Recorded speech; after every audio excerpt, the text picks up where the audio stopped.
नमस्कार। चिंतन institute of education के यूट्यूब चैनल में आप सभी का एक बार फिर से स्वागत है।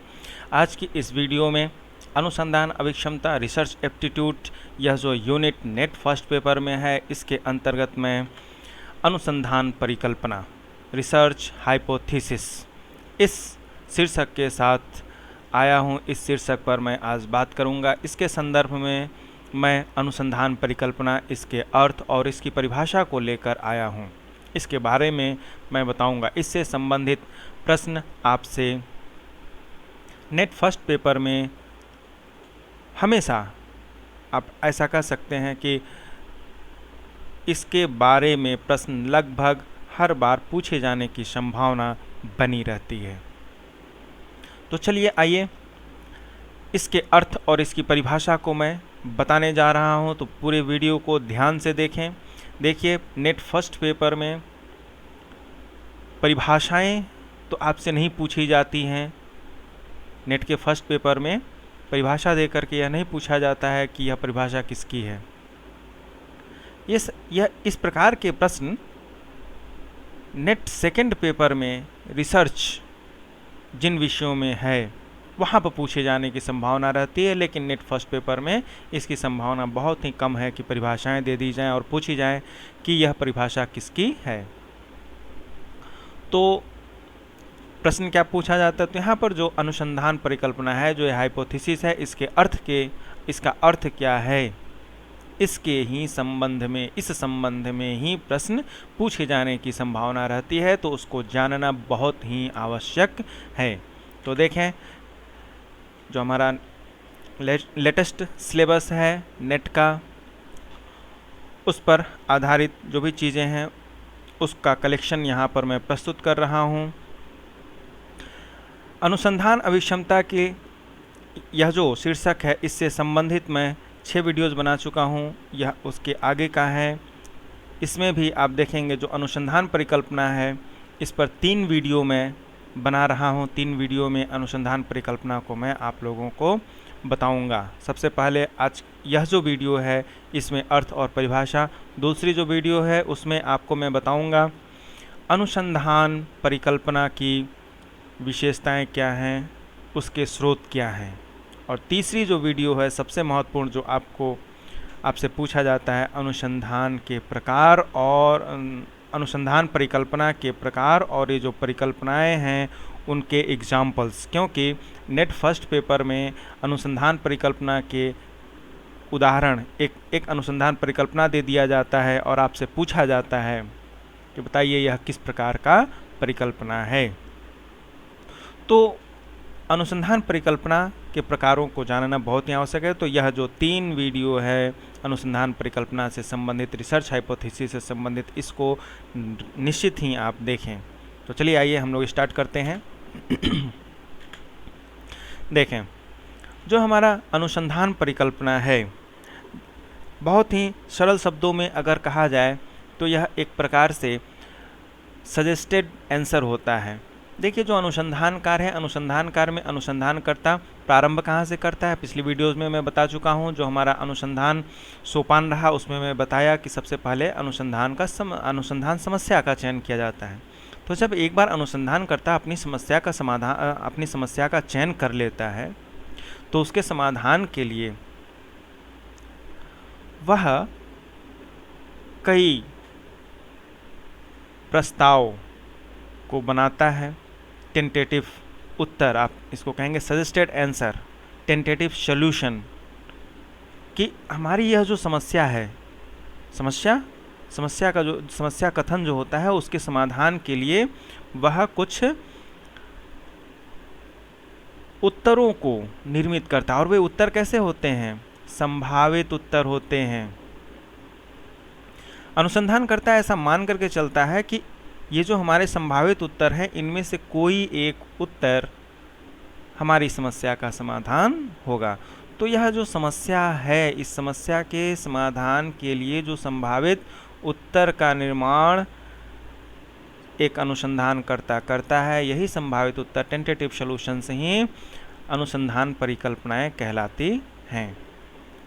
अब आप देखेंगे कि यदि अनुसंधान परिकल्पनाओं के महत्व को देखा जाए तो यह बहुत ही महत्वपूर्ण स्टेप है अनुसंधान परिकल्पना का। यदि एक अनुसंधानकर्ता अनुसंधान परिकल्पना का निर्माण नहीं करता है तो क्या होगा? आप देखेंगे कि यह जो अनुसंधान करता है, यदि परिकल्पना का निर्माण नहीं करते हैं तो यह जो ज्ञान से भरा हुआ जो संसार है, विस्तृत संसार है, उसमें उसके भटकने की चांसेस बढ़ जाते हैं। वह अपने अनुसंधान कार्य के सही मार्ग पर नहीं चल सकता है। इसलिए अनुसंधान कार्य में यह बहुत ही आवश्यक हो जाता है कि अनुसंधान की परिकल्पना का निर्माण किया जाए। अनुसंधानकर्ता, आप देखेंगे कि यदि परिकल्पना नहीं है तो इसका एक मैं एग्जाम्पल दे रहा हूँ कि कैसे एक अनुसंधानकर्ता परिकल्पना के बिना वह इस ज्ञान से भरे हुए विस्तृत संसार में कैसे भटक जाता है। तो इसका एक एग्जाम्पल आप इस प्रकार से समझ सकते हैं, जैसे कोई एक गांव से आया हुआ व्यक्ति शहर में जब कोई एक गांव से व्यक्ति आता है तो उसे उसके बारे में कोई जानकारी नहीं रहती है और वह मार्ग भूल जाता है, उसे कहाँ जाना है, या उसे समझ में ही नहीं आता है कि वह किस सड़क पर जाए, कहाँ आगे बढ़े, कैसे आगे चले।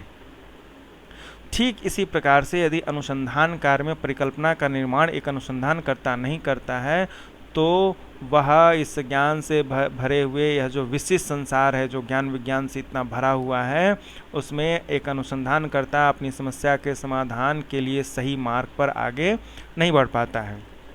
तो ये बहुत ही ज़रूरी हो जाता है कि अनुसंधान परिकल्पना का निर्माण किया जाए। आइए अब मैं चलता हूँ अनुसंधान परिकल्पना का जो अर्थ है उसे बताने जाता हूँ। देखिए, अनुसंधान परिकल्पना जो है, इसमें परिकल्पना, इसको हम अंग्रेजी में हाइपोथेसिस कहते हैं। परिकल्पना को अंग्रेजी में हाइपोथेसिस कहा जाता है, जो दो शब्दों से मिलकर बना है, हाइपो प्लस थीसिस। देखें, यह हाइपो प्लस थीसिस, इन दो शब्दों से मिलकर के यह बना हुआ है। जहाँ पर आप देखेंगे हाइपो का अर्थ होता है सामान्य से कम और थीसिस का अर्थ होता है स्थापित एवं प्रमाणित प्रतिलिपि, कथन या प्रस्ताव। तो इस प्रकार से आप देखेंगे कि हाइपोथेसिस जो है, इसका जो शाब्दिक अर्थ हुआ वह क्या हुआ? सामान्य से कम स्थापित एवं प्रमाणित प्रतिलिपि, कथन या प्रस्ताव। यही परिकल्पना का शाब्दिक अर्थ होता है। तात्पर्य क्या है? परिकल्पना से तात्पर्य यह है कि किसी भी जो अनुसंधान जो हमारा अनुसंधान समस्या है उससे संबंधित संभावित उत्तर जो सामान्य से कम स्थापित एवं प्रमाणित कथन या प्रस्ताव हो, यही क्या है? हमारा परिकल्पना होता है। तो देख सकते हैं परिकल्पना का शाब्दिक अर्थ सामान्य से कम स्थापित या प्रमाणित प्रस्ताव या कथन या प्रतिलिपि से है। अब देखिए, यह जो परिकल्पना होता है, यह परिकल्पना सुझाया गया तात्कालिक कथन या प्रस्ताव होता है। समस्या के उत्पन्न होने के बाद जो तत्काल में उत्तर सजेस्ट किया गया, जो आंसर सजेस्ट किया गया है, जो टेंटेटिव सॉल्यूशन बताया गया है, उसको जब एक स्टेटमेंट के रूप में, एक प्रस्ताव के रूप में लिखा जाता है, जिसकी कि अभी पुष्टि करना बाकी होता है, और जब इसकी पुष्टि हो जाती है तो वह एक सिद्धांत के रूप में निर्मित होता है। यही हमारा परिकल्पना, यही स्टेटमेंट हमारा परिकल्पना होता है। तो इस प्रकार से शॉर्ट में आप देखेंगे परिकल्पना सुझाया गया तात्कालिक कथन या प्रस्ताव होता है, जो पुष्ट होने के बाद सिद्धांत के रूप में निर्मित होता है। परिकल्पना को अन्य नामों से भी जाना जाता है, जैसे उपकल्पना या प्राकल्पना। उपकल्पना या प्राकल्पना के रूप में भी परिकल्पना को आप देखेंगे कहीं कहीं लोग इसको उपकल्पना या प्राकल्पना भी लिखते हैं। तो आप ये देखेंगे कि जो परिकल्पना है एक कामचलाऊ या अनुमानित उत्तर होता है, जिसकी प्रकृति मूर्त, निश्चित व सीमित क्षेत्र वाली होती है। यह हमेशा समस्या पर आधारित होता है। जो अनुसंधान परिकल्पना है यह हमेशा समस्या पर आधारित होती है। यह समस्या पर आधारित होती है। यदि समस्या नहीं है तो आप किसका समाधान करने के लिए उद्यत होंगे? तो परिकल्पना अगर इसको हमें निर्मित करना है तो उसके लिए एक अनुसंधान समस्या का होना आवश्यक है। तो ये तो रहा अनुसंधान परिकल्पना के अर्थ। अब हम लोग चलते हैं अनुसंधान की जो परिभाषाएं हैं। देखिए 2-3 विद्वानों के परिभाषाओं को मैं लेकर आया हूं। इनकी परिभाषाओं से आप अनुसंधान के अर्थ को और अच्छी प्रकार से समझ सकेंगे। देखिए सबसे पहले कर्लिंगर महोदय हैं। कर्लिंगर महोदय का कहना है कि परिकल्पना 2 या 2 से अधिक चरों के संबंध के विषय में एक अनुमानात्मक कथन होता है। क्या कहा है इन्होंने कि किन्हीं भी 2 या 2 से अधिक चरों के बीच जो संबंध है उस संबंध का एक अनुमानात्मक कथन है। सजेस्टेड स्टेटमेंट आप देखेंगे तो देखिए a hypothesis is a conjectural statement of the relation between 2 और मोर वेरिएबल्स। नेक्स्ट जो परिभाषा है वह है टाउनसेंड महोदय का है। इन्होंने क्या कहा है, देखिए बहुत ही छोटा सा और आसान परिभाषा इन्होंने दिया है कि परिकल्पना अध्ययन की जा रही समस्या का प्रस्तावित उत्तर होता है। एक टेंटेटिव सॉल्यूशन इन्होंने बताया है। देखिए सजेस्टेड आंसर के रूप में ये बताते हैं a hypothesis is defined as a suggested answer to a problem. किसी भी समस्या का क्या है, प्रस्तावित उत्तर, सजेस्टेड आंसर। नेक्स्ट परिभाषा है हमारी मैकगुइगन महोदय का है, जिन्होंने परिकल्पना को जो परिभाषित किया है। देखिए क्या है, परिकल्पना 2 या 2 से अधिक चरों के बीच संभावित संबंध का एक परीक्षणीय कथन है। ये कहते हैं कि जो भी चर हैं उनके बीच में जो संभावित संबंध है उनका परीक्षणीय कथन है, क्योंकि हम जो यह परिकल्पना निर्मित कर रहे हैं यह क्या है, प्रस्तावित है। अभी इसको हमें जांचने की आवश्यकता है, परीक्षण करने की आवश्यकता है। यह ऐसा कथन है जो अभी परीक्षण करना बाकी है, जिसका परीक्षण करना बाकी है। तो इसीलिए क्या कह रहे हैं कि 2 या 2 से अधिक चरों के बीच संभावित संबंध का एक परीक्षणीय कथन है। A hypothesis is a testable statement of a potential relationship between 2 or more variables। तो इस प्रकार से अगर आप इन परिभाषाओं को देखें तो अनुसंधान का जो अर्थ है वह बहुत ही आसान शब्दों में अगर समझा जाए तो आप देख सकते हैं कि परिकल्पना अनुसंधान समस्या के समाधान के बारे में एक क्या है, अटकल होता है, काम चलाओ उत्तर होता है। ठीक है, अटकलबाजी किया जाता है ना, जैसे जब आप देखें जब भी चुनाव आता है तो अटकलें लगाए जाते हैं समाचार में कि कौन इस समय मुख्यमंत्री बनेंगे, या तो इसी प्रकार का है कि हमारी जो समस्या है उसके बारे में हम अटकल लगाते हैं, एक अनुमान लगाते हैं, अनुमान लगाया जाता है कि इसका क्या उत्तर हो सकता है, क्या संभावित उत्तर हो सकता है। तो अब इसको जो है बहुत ही आसान शब्दों में कहा जाए तो अनुसंधान परिकल्पना क्या है, अनुसंधान परिकल्पना किसी भी समस्या का काम चलाऊ उत्तर या अनुमानात्मक उत्तर है, किसी भी समस्या का काम चलाऊ या प्रस्तावित उत्तर होता है। लेकिन यह जो हमारा काम चलाऊ या अनुमानित जो उत्तर है, अनुमानात्मक उत्तर है, वह क्या, उसको अभी जांचना बाकी है। ठीक है, तो इस प्रकार से आप देखेंगे जो हमारी परिकल्पना होती है यह एक संभावित समाधान होता है, प्रस्तावित उत्तर होता है, या आप कह सकते हैं घोषणात्मक प्रतिज्ञप्ति, डिक्लेरेटिव प्रपोजिशन भी इसको इस रूप में भी इसे परिभाषित किया जाता है।